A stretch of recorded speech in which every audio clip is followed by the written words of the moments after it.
Now, News Channel 8 News at 10.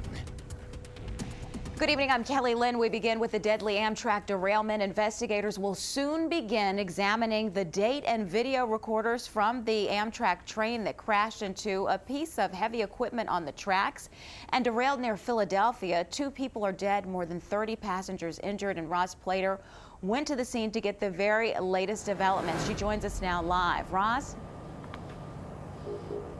Kelly, I am just down track from where the derailment happened. Kevin is going to pan up so you can get a better look at the scene right now. It is still a very active site tonight. A number of workers still on scene. Now, the crews brought in lights so they could work throughout the night. They've got some very tough questions to try and answer, including whether or not this was a result of some sort of major communications breakdown.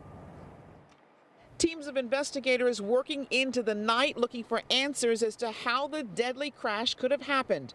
Multiple agencies are part of the search for clues, but the National Transportation Safety Board will take the lead role. We will be looking at mechanical, operations, signal, track, human performance, and survival factors.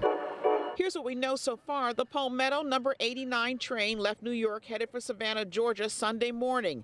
Then just before 8, the train barreled into a piece of construction equipment on the tracks. Sir, be advised, the train 89 hit a backhoe. There's multiple injuries reported. It kept going for nearly a mile before coming to a stop, and the lead engine derailed. We got off track, and then it was like a big explosion. Then it was a fire. Then the windows bursted out. The crash sent debris flying into the first few cars. Dozens were injured, at least 30 taken to the hospital.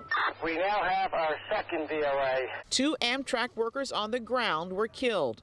Now investigators have to figure out why was that backhoe on an active track and why was there no warning. We will be looking at the track structure and the work that was performed at the time of the accident. For now, limited service is back up and running between Philadelphia and Wilmington. Now, as for tomorrow, we're told that Amtrak expects to operate in regular train service, but if your route takes you between Philadelphia and Wilmington, you should expect some residual delays. We're live in Chester County, Pennsylvania. I'm Roz Plater, News Channel 8 at 10.